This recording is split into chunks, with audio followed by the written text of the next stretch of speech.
I'm Cape Joel, and this is Comic Smack, your weekly, daily, all the time, anytime comic show where I give you your fix of everything you need to know from the world of comic books and superheroes. And on today's show, we're taking a closer look at the Uncanny X-Men issue number 10, the finale to Apocalypse War. Yes, that's right, it's finally over, for this book at least. Archangel has joined the fray now, but is he here to help his friends or destroy them? I don't know. Let's hop on in together and find out, shall we? Alright then, so as the comic opens, a swarm of Archangel clones are ready to attack that idealistic city from the beginning of this arc. You know, from up here they look like a bunch of little ants. Quick, get the raid. Dark Angel is leading them, and that's very bad news for his friends. Also, too, I noticed at this point the comic hasn't really been making the distinction between Warren Angel, Archangel, and the Dark Angel persona, and no one's corrected me on it yet, so I'm gonna take it to mean no one actually cared. Holocaust, son of Apocalypse, finally decides to explain what his whole big evil plan is for. He says that these Archangel clones will scour the globe and bring in a golden age of mutant supremacy wherein the weak are destroyed and the strong will live forever.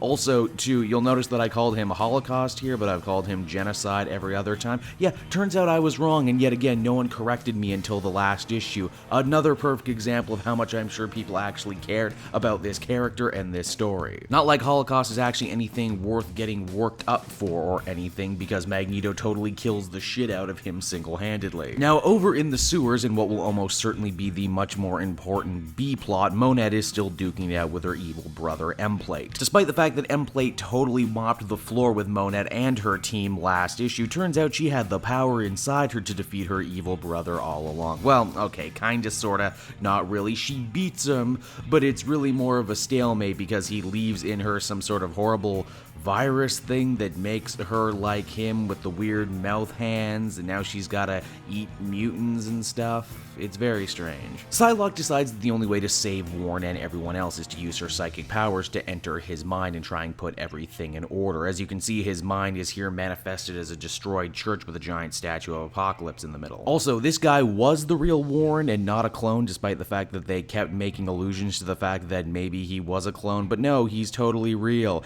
and he decides of his own free will that instead of trying to kill the Dark Angel persona, he will instead join with him, and because of that, we get back old Archangel.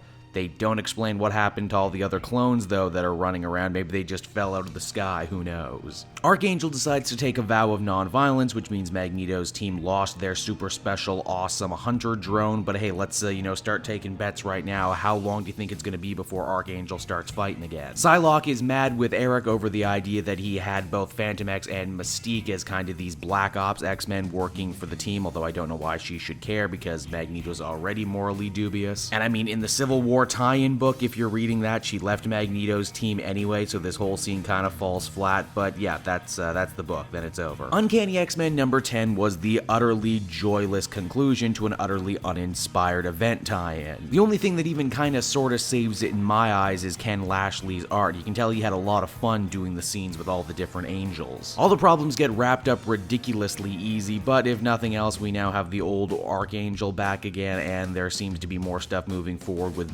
Monad, but I mean, none of that needed to be this long. Overall, though, this Apocalypse War finale fares much better than all new X-Men because I'm going to give it a 5.5 out of 10. Let's see how Extraordinary X-Men does. But that, of course, will be a video for another day. Hey everyone, thanks so much for watching my newest video. I hope you enjoyed it, and while you're here, why not check out another video I have on offer, or maybe if you're feeling in a supportive mood, you want to like or subscribe. And if you want to support the creation of more videos just like this one, then please, by all means, check out the Cape Joel Patreon. A little bit goes a very long way, and I will see you all next time.